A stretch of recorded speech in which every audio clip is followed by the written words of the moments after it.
नया IBN 7 हौसला है।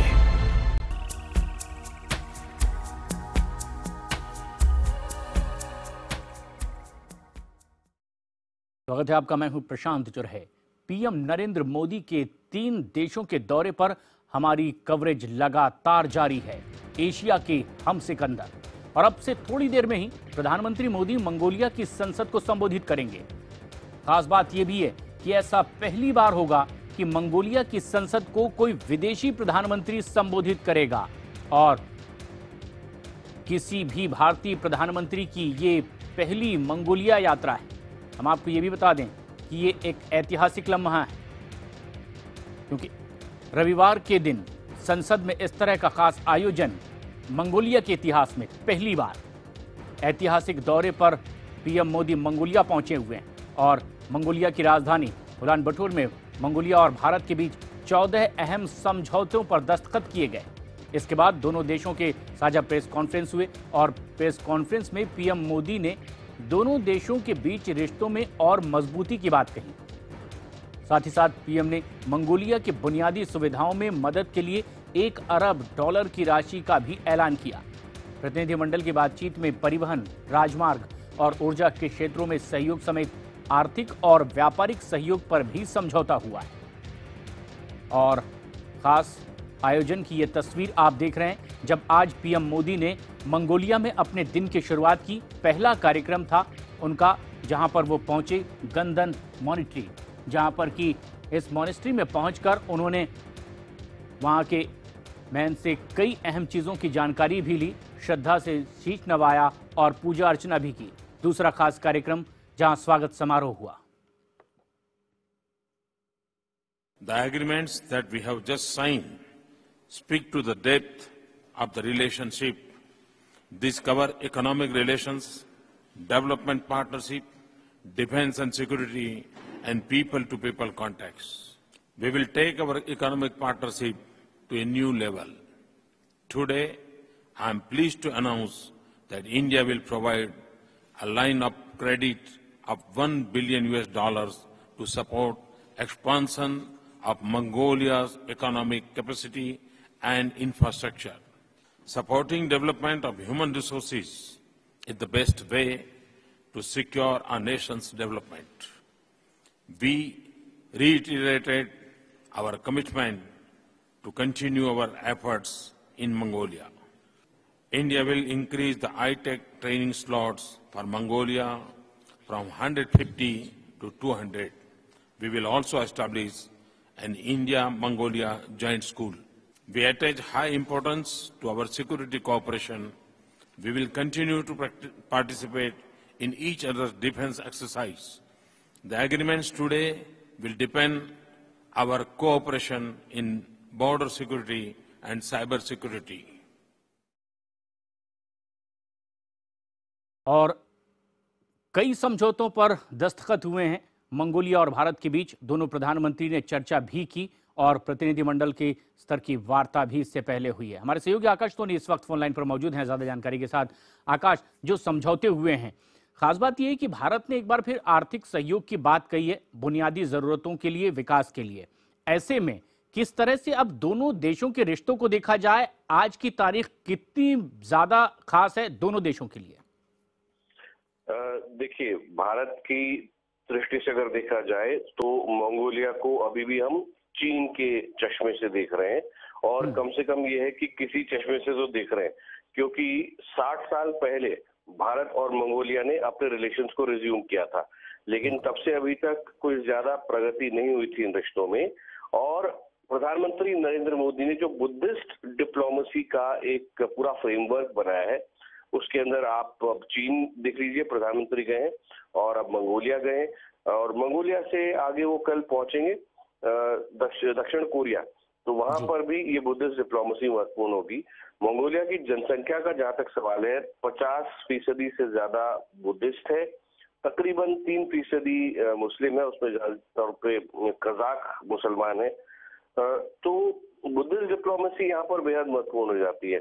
और अब आगे बढ़कर देखें कि जो अग्रीमेंट साइन हुए हैं, ये 14 अग्रीमेंट्स हैं, और इन 14 अग्रीमेंट्स में सबसे खास बात यह है कि ट्रेड को तो बढ़ावा देने की कोशिश की गई है, लेकिन डिफेंस और सिक्योरिटी इनका भी महत्व है। तो ये एक स्ट्रेटेजिक पार्टनरशिप है, ये बहुत महत्वपूर्ण है भारत की दृष्टि से।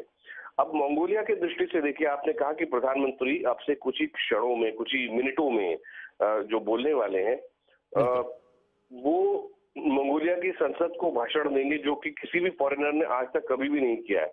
तो ये ऐतिहासिक है, जैसे कि आप कह रहे थे, लेकिन जरा ऐतिहासिक परिप्रेक्ष्य में भी देखें, ये वो देश है जहां मंगोलिया आप बोले हैं तो सबसे पहले लोगों को याद आती है जो चीजें, उनमें से एक है चंगेज खान का नाम, और दूसरा ये जो मिलिट्री आपको सामने नजर आ रही है अपने स्क्रीन के ऊपर, ये भव्य मिलिट्री परेड के लिए भी दुनिया के कई लोग मंगोलिया को याद करते हैं, क्योंकि एक मार्शल ट्रेडिशन है मंगोलिया की।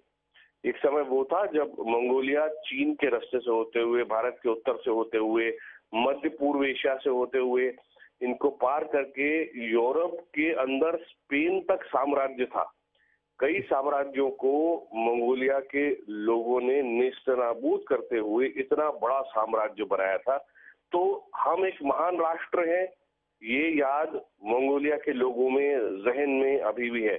लेकिन जो आज मंगोलिया की स्थिति है बहुत अलग है। 1990 तक रूस के जैसा वन पार्टी सिस्टम था, उसके बाद डेमोक्रेसी वहां पर आई।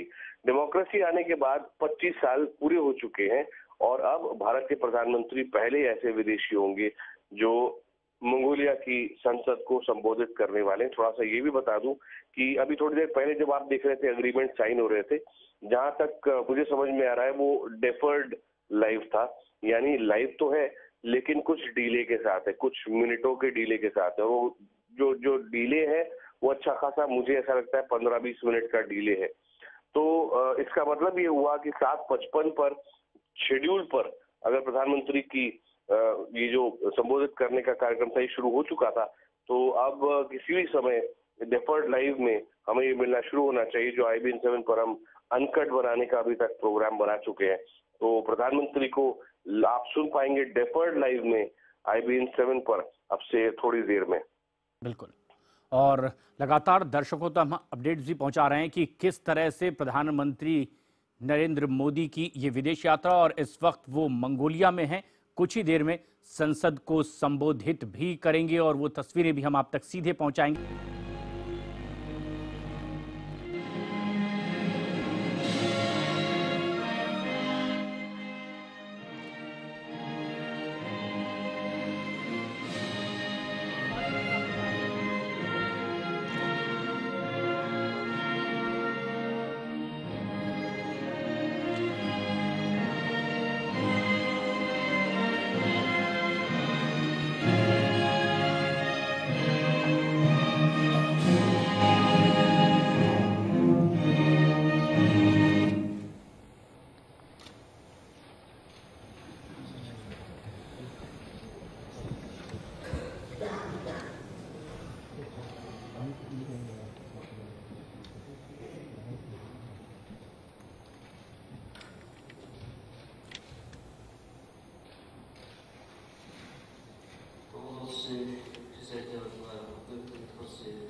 और ये सीधी तस्वीरें हमारे दर्शक देख रहे हैं मंगोलिया की संसद में भारत के प्रधानमंत्री नरेंद्र मोदी संसद को संबोधित करेंगे।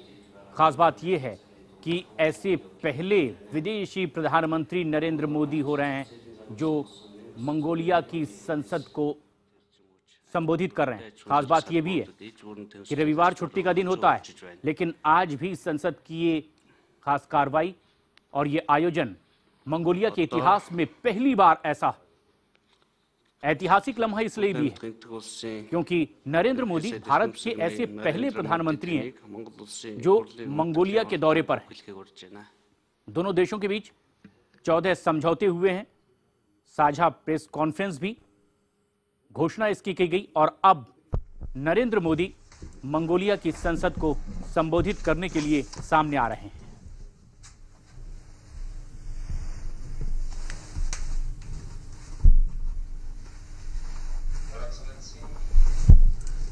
President of Mongolia.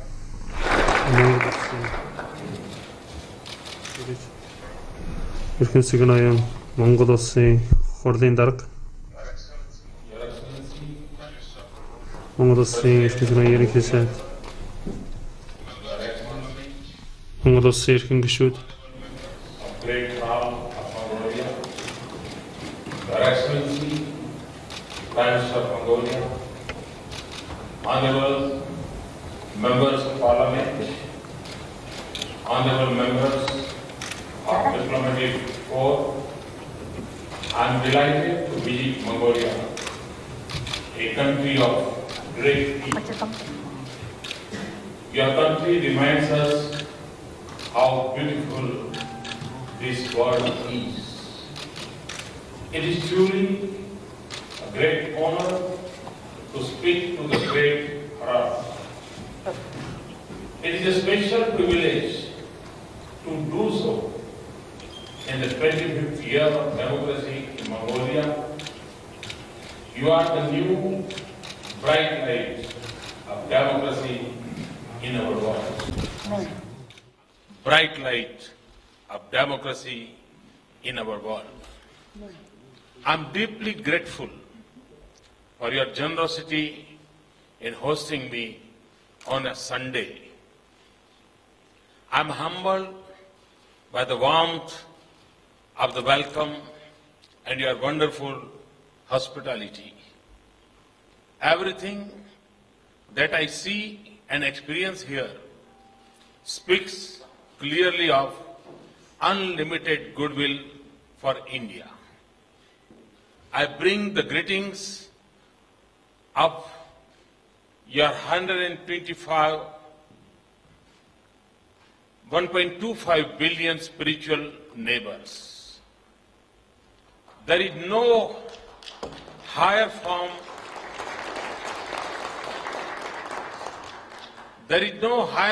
of a relationship, no bonds more sacred than this.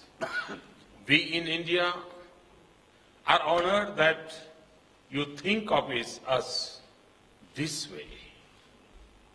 As in the life of a human being, in the life of a nation, too few things are as precious as the gift of friendship. So, I speak for my entire nation to say that we deeply cherish the friendship of the Mongol people. India and Mongolia are at the important milestone. We are celebrating 60 years of diplomatic relations, but our ties are timeless in spirit. Around 2000 years ago, monks from India crossed difficult terrain and long distance to spread the message of Lord Buddha in this enchanting land. Many went from here to the hot tropics of India in search of spiritual knowledge. Centuries ago, when our horizons and our mobility were limited, the great Mongols united Asia and Europe. Their stories of courage, daring, and adventure continues to captivate human imagination around the world. Their impact on human history has been profound. In the widening course of history, our own cultures, literature, and art became interconnected, and it continues to shine in the richness of India's diversity and culture. Today, Indians and Mongolians are telling the world that the bonds of hearts and minds have the strength to overcome the barriers of distances.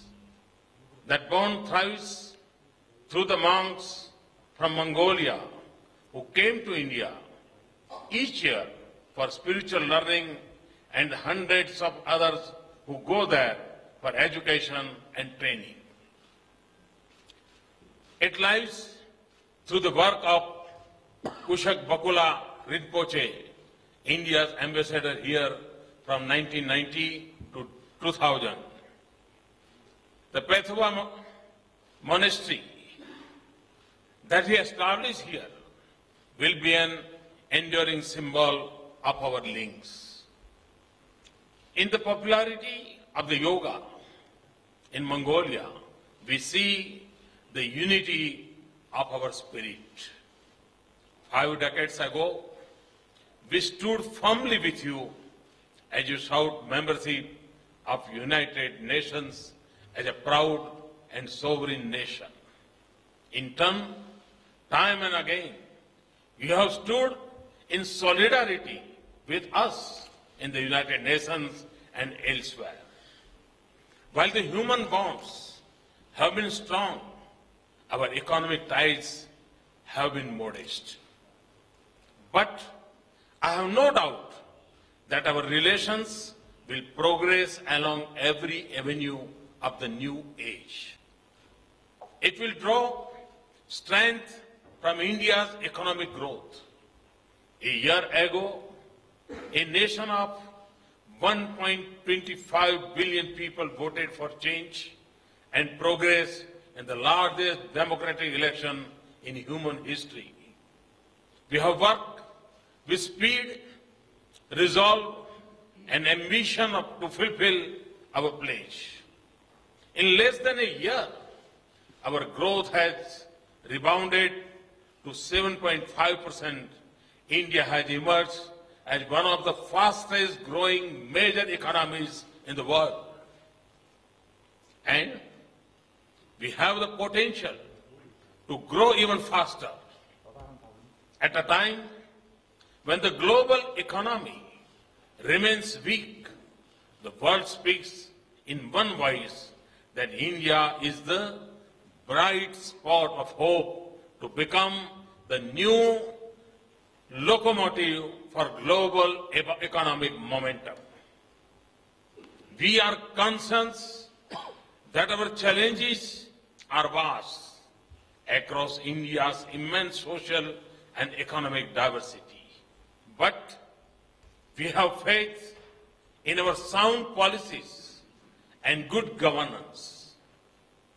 We draw confidence from the unity of our nation and the common purpose of our people. Even more, we get our energy from the aspirations of a young India with 800 million youth under the age of 35 years.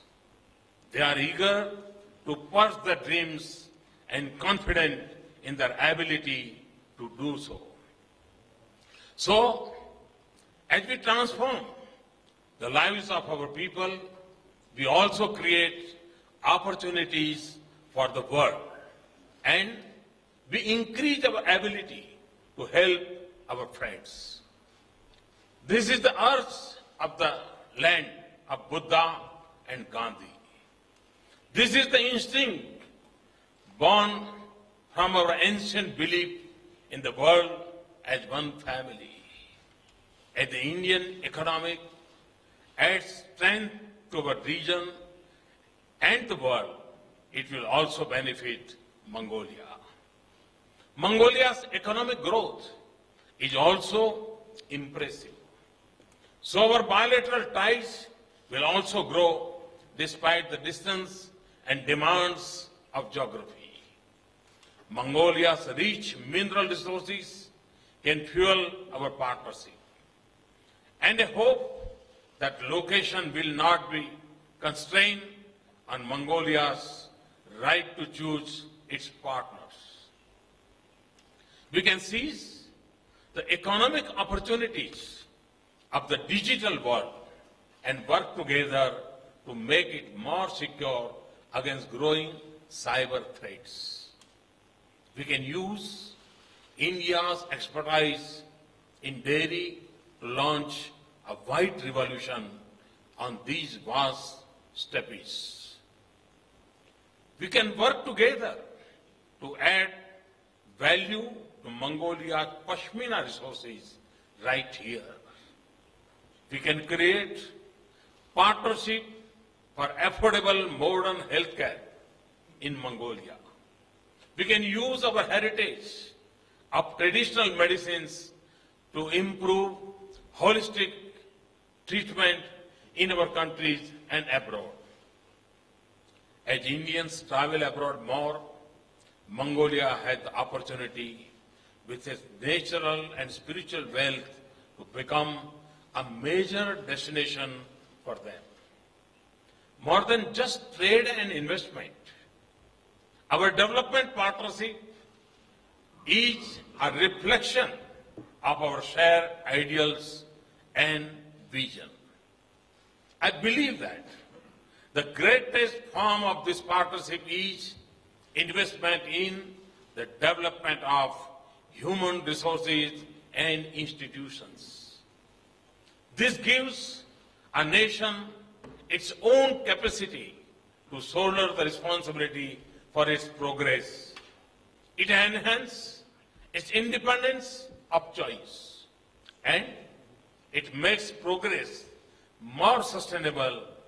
We remain deeply committed to this vision.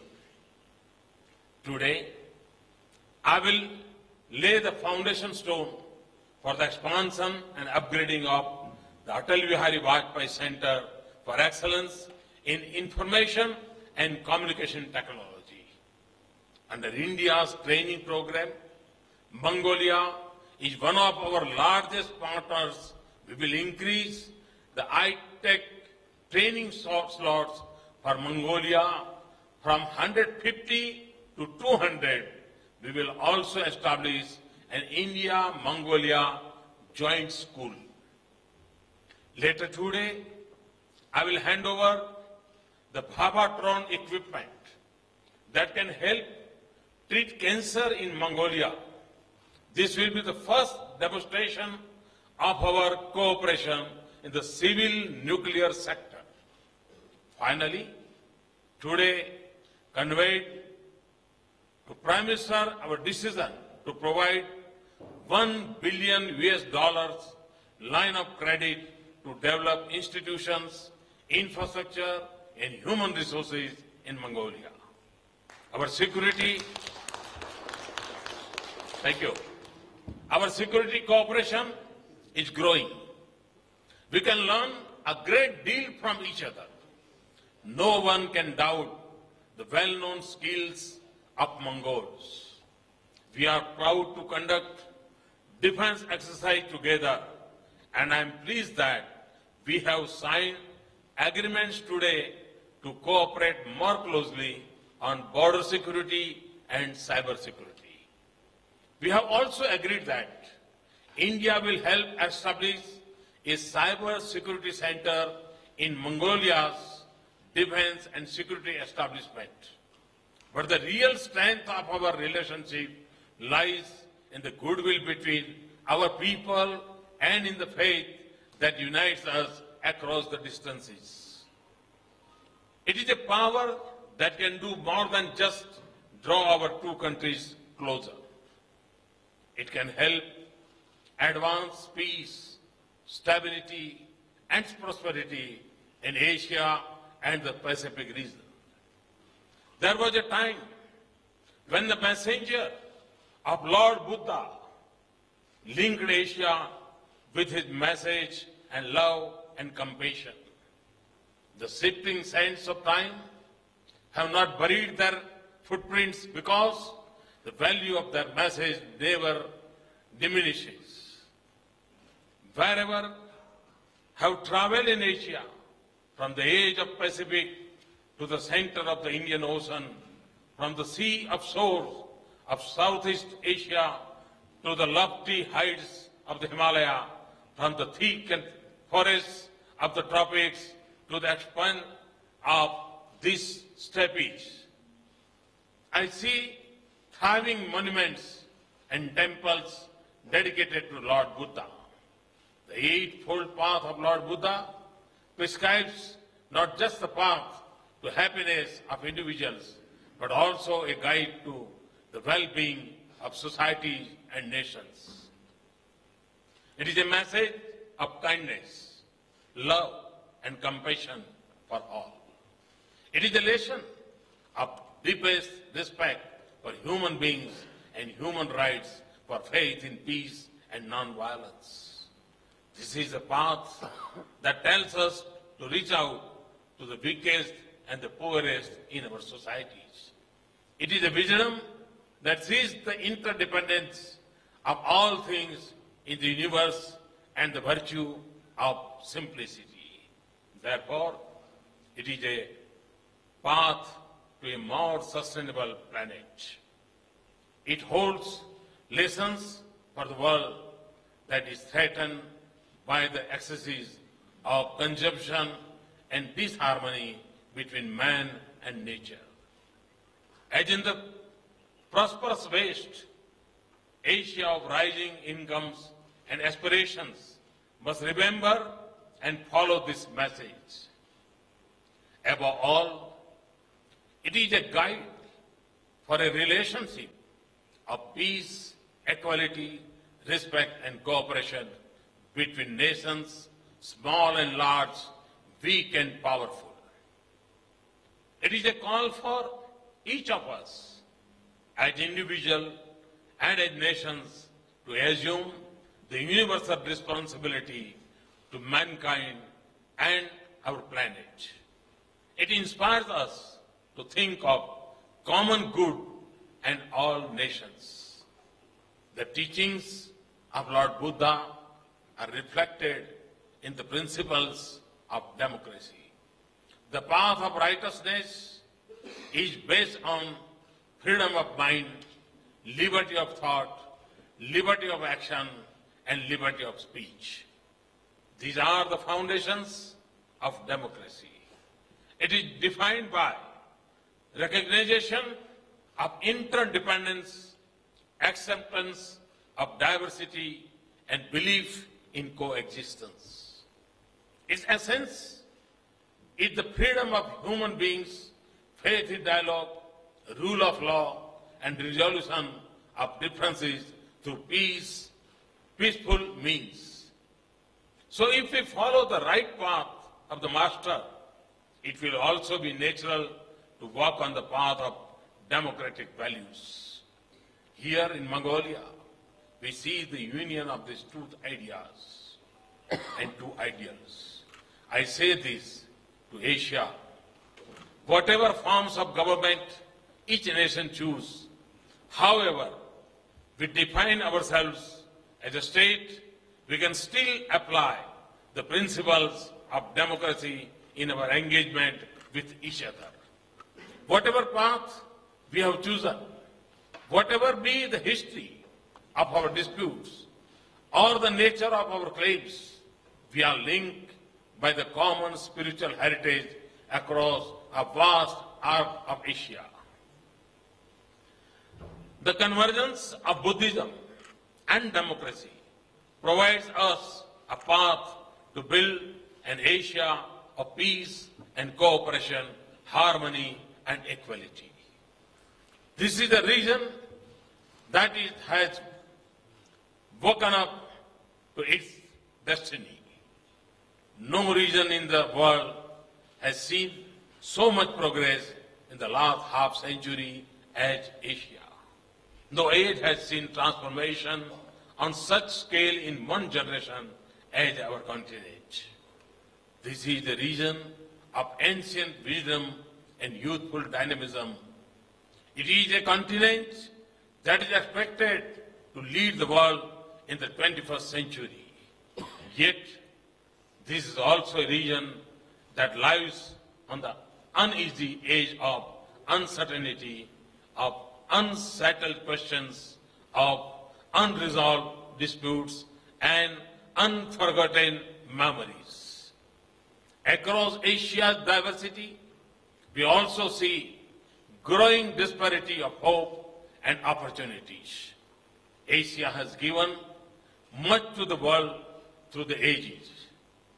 It now has the responsibility to shape its future.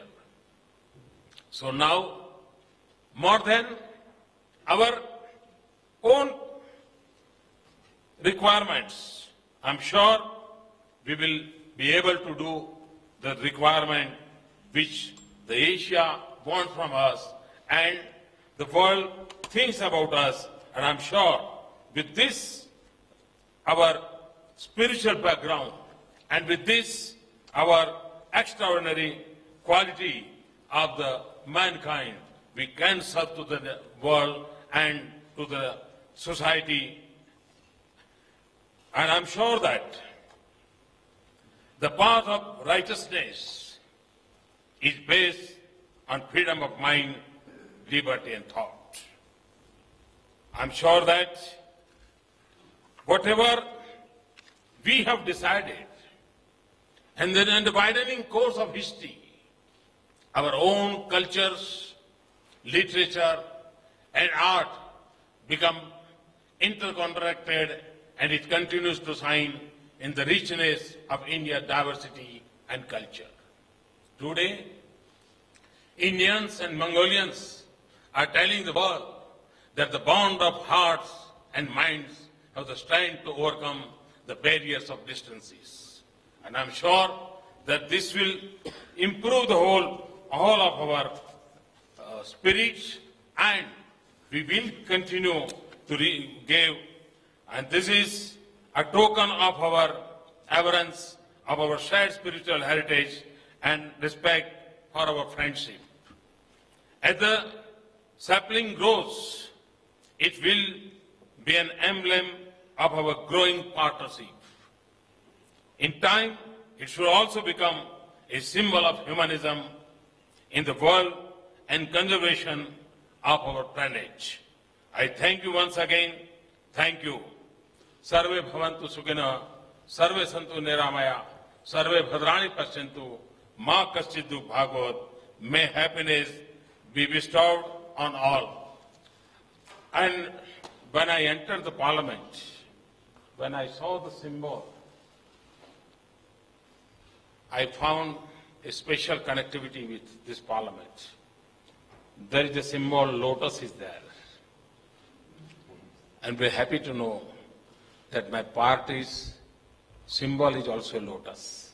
So it's a very special connectivity with you. Thank you very much. Thanks a lot.